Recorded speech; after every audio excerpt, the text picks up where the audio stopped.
Let's do it! MainMan. MainMan. MainMan. MainMan. MainMan. I was once described as the manager, the mentor, and the visionary who went to the theatre with an unfocused dilettante and raised the curtain on a superstar.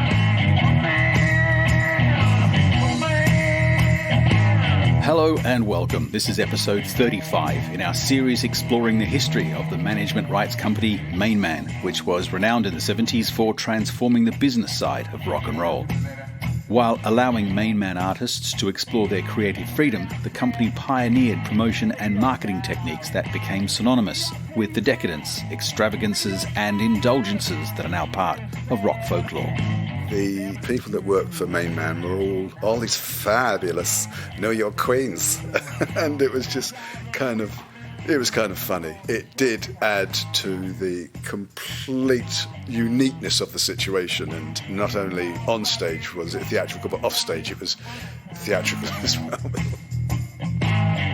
MainMan's founder Tony DeFries worked with a diverse range of clients that included Amanda Lear, Mick Ronson, John Mellencamp, Mop the Hoople, Dana Gillespie, Mick Ralphs, Iggy Pop, Lou Reed and David Bowie. I had a strange kind of string knitted costume made with 3 hands on. 2 of them on my chest, looking like I was being gripped from the back. Wooden hands, they were a light plywood but beautifully carved, spray painted gold, and a 3rd one on my crotch. And I nearly started a riot with the Americans, and they said, "Oh, we can't show that, that's subversive," and that's, we went through hell. So I had to take the hand off my crotch, and then of course they didn't like the kind of black pouch. So again, like the Diamond Dogs thing where they airbrush the dick off, I mean, I was having more erasure problems. It followed me all through the 70s. In this episode, we're featuring publicist Anya Wilson, who was one of the very first members of the MainMan team and worked mostly on David Bowie's releases, beginning in 1971 when DeFries and Lawrence Myers informed Gem. We'll start with Anya explaining how she came to work with DeFries. An ex-boyfriend of mine, Tony McCauley, who wrote Baby Now That I Found You and things like that. So I was actually between jobs, and Tony called me and he said, "I've got this song called Love Grows Where My Rosemary Goes, and I'd like you to plug it for me. I've just joined a new company. I'm with Gem, with a lawyer, with Lawrence Myers, and he and another couple of lawyers are entertainment lawyers, and what they had decided to do was pull together and start a music company, because they had law and they had the connections and they had everything like that." So anyway, he said, "If you do this and it's a success, then you've got a job." So I thought, all right, I'll try it. And Rosemary was a big hit, which I was very fortunate. So I got a job there. And one of the lawyers was Tony DeFries. And with him, he brought David. He was his client. And I met David and Angela actually just after they got married. And David was in a very, very sort of hippie mode then. And I got to work all Gem stuff. So I worked on 2 singles there, which was Memory of a Free Festival. Yeah, that's right. Great lines of "The Sun Machine is coming down and we're going to have a party." And he did that. And then he had a track called Holy Holy. So I worked on those. They weren't terribly successful. Memory didn't do it. Neither did Holy Holy. I think Holy Holy was an attempt at more of a commercial thing. It must be terrible as a writer being told to write commercially. But what we tried to do there is, because he was constantly experimenting with his looks, he was good television, independent television, I might say. The BBC wouldn't touch him. You know, we used to trog off to Manchester all the time, where there were those little shows. I think there's only some unrecovered footage. It was one of those small news shows where they had music on, and the producer was called Steve Sparks, and I don't think we've ever recovered that footage. It would be amazing if they did. What was exciting was the entire imagery, everything about him.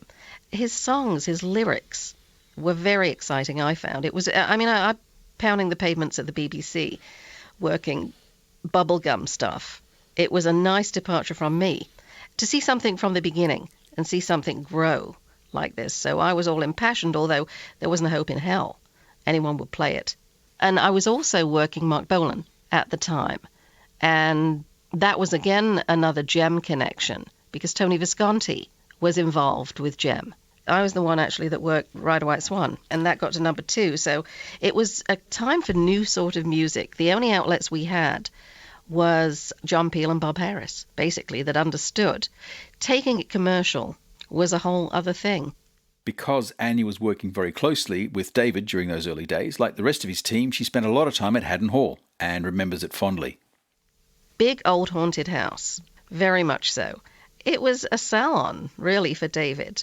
Angela ran it like a salon. She was a perfect host, absolutely, and she introduced David to quite a few people. She accommodated folks that he wanted to meet, and I think it gave him a lot of confidence, all these talented people around him, and they all were buying into what he did. And she was the same too. She was American, so that was exotic to all of us. And, she was very charismatic too. And she would throw dinner parties and have everybody there, and she would make it her mission to keep everyone connected. I believe in synchronicity. I do believe that certain people at certain times are what make things work. He was always changing. I mean, he was always up for change. And I think that's very rare in an artist. Everything that David did was another step in a different direction. I mean, he loved Jacques Brel. He had a huge capacity to absorb. And Andy Warhol, he was fascinated by him, and he was fascinated by how the family worked. I mean, he was very into the mime, and, well, he was very theatrical. He had a huge sense of theater. I mean, that was what he did. He was always in plays before plays and music. But acting was a big passion of his. Lindsay was a big influence. I don't know how long he was actually with Lindsay. I know Lindsay once said to me, he said, I'll take credit for the best things he does, but I'm not taking credit for the worst. David respected people who had passion for what they were doing. And we all did in our own fields. And I think that's what made it work, because by the time Ziggy came along, we were all so ready. We'd had that little bit of history with him, and we were just so ready to go out and kill for him. After David finished recording Hunky Dory, he immediately began work on what would become the Ziggy Stardust album and briefed Anya and the team on the concept. Di and I were invited to Haddon Hall, and David told us the concept. And De Vries had told us the concept too. So it wasn't sort of like, it's something we learned to live with, as Right. opposed to sort of one big, this is what I'm going to do. And it came with various songs. We were all working other stuff, so then we would have meetings with David, and then we would, like I say, Di and I went to Haddon Hall, and that's where he gave us the lowdown on what it was. And he was so inspired, and it was amazing. And he was recording songs into his little recording thing there. And Mick and the boys were living there at that time. So it was just a very creative atmosphere. But when I really got to know the songs, it wasn't the full-fledged songs I got to listen to in the studio. I prefer to listen to them when they were done. I've never been a fan of studio procedure where it says stop and start again and all that, because we'd had changes, don't forget, at radio. And by that time, we'd had time to sort of wind the media up, and I think they were ready. Yes, please, because, after being through Memory of a Free Festival and Holy, this is finally something I can work with. The worst thing was what put us off media for a while was when he wore that Mr. Fish dress. And we had a problem with that, because when the publicity for that went out, literally, when trying to get him on TV, I was told by one of the producers who used to produce occasionally Top of the Pops and a specialty show that, they didn't have perverts on their show. And he was a tough sell. Part of that tough sell to TV was as a result of the Melody Maker interview with Michael Watts in January of 1972, when David made the now famous quote, "I'm gay and always have been," which came as a shock to Anya. I did not know. I was told to get an interview. And we got the interview. And, of course, then he spilled all that out and made history with that magazine. I agree with Ronno there, actually. I think he wasn't above the shock tactics. And he didn't care. He wanted to be a certain person. And, Britain at that time with gay was it was really bad. And I think him announcing it was really revolutionary to a lot of young people. He totally got it right, and then it was yes, I'm gay, and then it was yes, I'm bisexual. And what we noticed with a lot of fans and working class towns, whatever, would come to the gigs, they would dress up like Ziggy, they would all say, I'm gay, I'm bisexual, whether they were or not. And it was quite revolutionary. It did a lot for sexual freedom. Once the Ziggy Tour started, David and DeFries carefully planned how the shows evolved. He would call us all in the morning and ask us, a certain team of us, what we thought of the gig. He was looking for critiques. He was very, very good like that. And I think it started off a little clumsily. And then it was, as they all got confidence, it was a second to none performance. Everything he'd learned from Lindsay and a little bit more. And also it's a musical comfort as well, because Mick and Woody have been with him since Man Who Sold the World. So they had sort of gelled into the perfect relationship where creation and music are concerned. And I think they developed another sound for this. And so that has the identity of Ziggy as well. The media attention was ramped up a notch after the Oxford Town Hall gig in June, when Mick Rock captured the moment that David filleted Ronno's Golden Gibson, and that photo was used as a full-page ad in Melody Maker. Well, we had expected it. We had seen rehearsals. David had all kinds of ideas. He was good at reading the audience. He became very, very good at reading whatever audience was there and the timing. And he would do impromptu gestures. Mick embraced it. You talk about working class lads. I'm from the north too, and Mick, Woody and Trevor are from Hull. So I don't know, it's a bit of a stretch, but they got into it. He was big on photography, don't forget. We had several photographers, and Tony DeFries always insisted that we buy the rights. So the photographers could not have misuse of the photos they did. We were so controlling over that. When I think these days with people with their cameras, we wouldn't allow any cameras in to the auditorium because, of course, Britain is a tabloid mentality. So therefore, the most awful pictures from somewhere are bound to come out of you. So we kept a real tight rein on that and tried to sort of post really good photos of David. That was a huge priority. We would wait 10 minutes for an encore.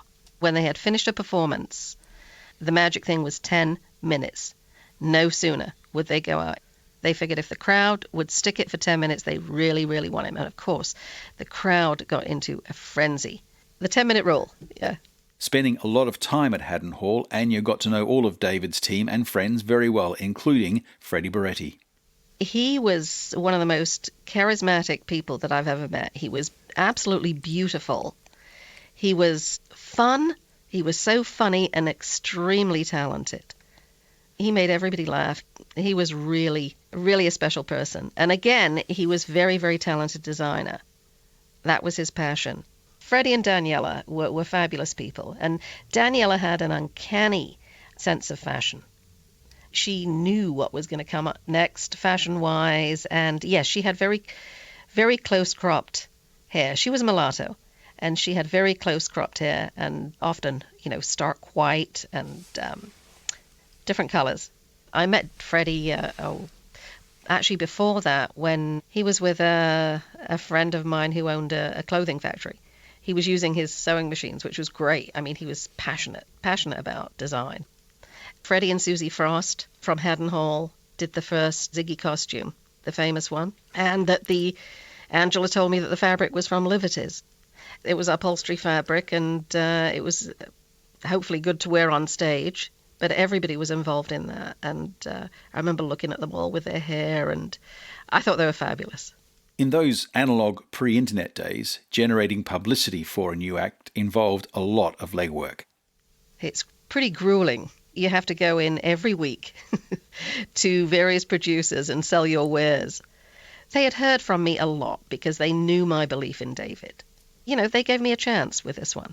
He had the best of both worlds, really. He had commercial tracks, and then he had tracks that could never be a single.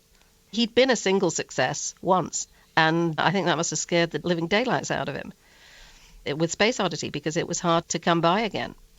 Eventually, the hard work paid off, and in July 1972, Bowie was booked finally onto Top of the Pops. Somebody had cancelled, and they called and said, "Can David do this? Is he free?" And I said, well, yeah, he's not doing anything. And I called Tony, and Tony said, yeah, no, that would be great. But then, of course, I had to, nobody likes to think they're in there because of a cancellation, because David had a lot of confidence with his material and loved it. So I had to fluff the fact that it was a cancellation, so I took the heat that it was very last minute. And anyway, he did get there and did it, and it was amazing. One thing that I cite, too, as a mesmerizing moment was when we finally got on the old grey whistle test, which was another cancellation, because that was really tough to get him on there, was when he did 5 years. It was a huge coup, because we had been working that show for ages, and nobody was interested, and it was the secretary there, Jenny Evans, who was a friend of mine, who gave me a call and said, "Quick, call Mike Appleton right now." I said, "Why?" She said, "There's been a cancellation. Is David free?" I said, "Well, yeah."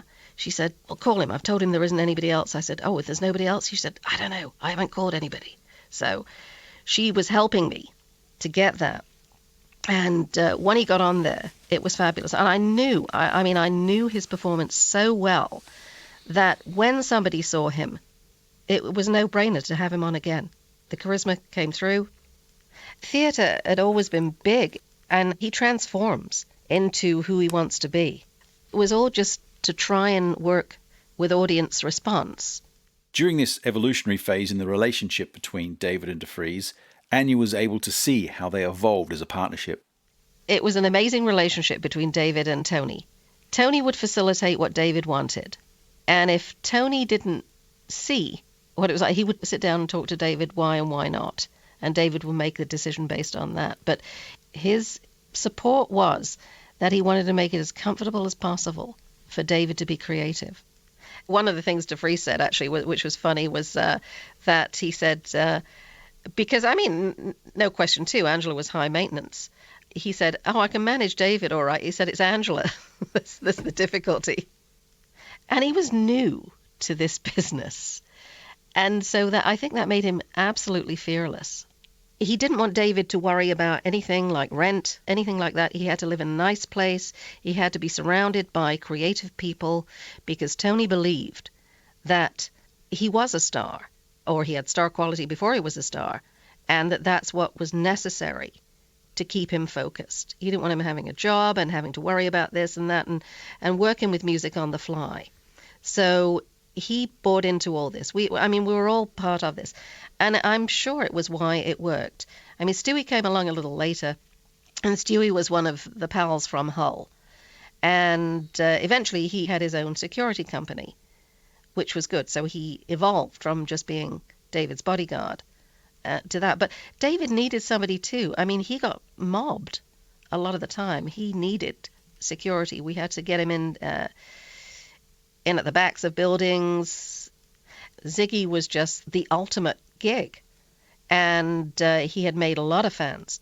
It was always young. I would say it was from 14 upward, but lots and lots of young kids. And they would dress like Angela and David. They would really go all out. People used to dress like Mick. And that's the good thing about theatre. When there's a little theatre in the act, they have characters to copy. As well as looking after the publicity, Anya also oversaw the Ziggy Stardust fan club. We had great fans. And what we had was lots of volunteers. Sometimes some of the fans would do a laundry on the road. And one fan, Susie and Kevin from Newcastle. Susie started doing the fan club, and by the time we had Ziggy, the fan club had expanded so much that DeFries had to rent an apartment just for the stuff that came in from the fan club, because it was all mail then, it wasn't email and stuff. So it was so big, and we had fans that actually designed. They had remnants of material, whether they got it from Angie or whether they got it from Freddie, but the original materials from the costumes, and they would make dolls. And I'd love to know where those dolls went. But yeah, I actually found the name for the fan club secretary, which was Stella Steele. And so Susie was Stella Steele. Paid, and from being a volunteer, she got from a corner of a desk in MainMan literally to an apartment that was purely for the fan club. Yeah, it was that popular. I should try and find her. David's success meant that he was able to help out some of the acts that had inspired him, so during the peak of Ziggy's popularity, he produced Lou Reed and Iggy Pop. He wanted Tony to collaborate in helping these guys, too. He was fans of theirs. And actually, when Iggy came across, Iggy was in great shape. He was just eating meat, protein diet. and exercising. He looked amazing. That was when he had the silver hair and everything, and did the King's Cross gig, which was quite legendary. And I was actually at Haddon Hall.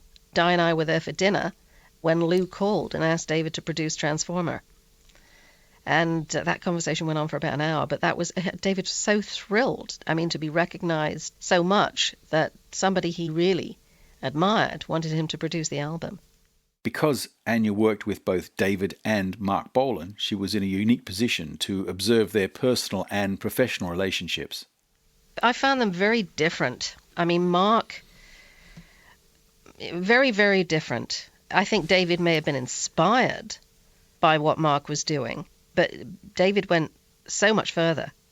They didn't really talk about it. There was a little bit of a feeling, I must admit. But then again, David is magic, so he would make sure that he and Mark got together, and then it was all fine. If they got together on a personal level, and then it was fine. One thing I noticed with the live, David surrounded himself with great players. We always had good sound. Mark had good players, but a very small band, and I always found, sadly, that they had, I don't know, I've forgotten who they had for sound, but the sound was always bad. That is so sad because Mark was so magic. And after several years of the epitome of rock and roll excitement, Anya was still part of the team the night David killed off Ziggy on July 3, 1973, at the Hammersmith Odeon in London. You know what? I had hoped it wouldn't happen. I heard rumours from everybody when I was there, and then it did happen. It was devastating because it was the end of that era. We'd all had an incredible ride with that, and it was sad. I just saw Mick afterwards looking drained and pale. Anya Wilson recalling her days as a MainMan publicist as she saw David evolve from the struggling folk wannabe into a rock megastar. She was right there from the beginning. Some great stories. And there are some great pieces of memorabilia from this period in rock history that are part of an ever-growing archive of MainMan documents, including articles, telexes, letters and production notes, a lot of them never seen before, that we're adding to the MainMan label website each week. It's a great record of a very exciting period in rock history. That's at mainmanlabel.com. And on the website, you can also check out the other episodes in the MainMan series. I'm Des Shaw, and this is a Zinc Media MM Tech production. Thanks for listening.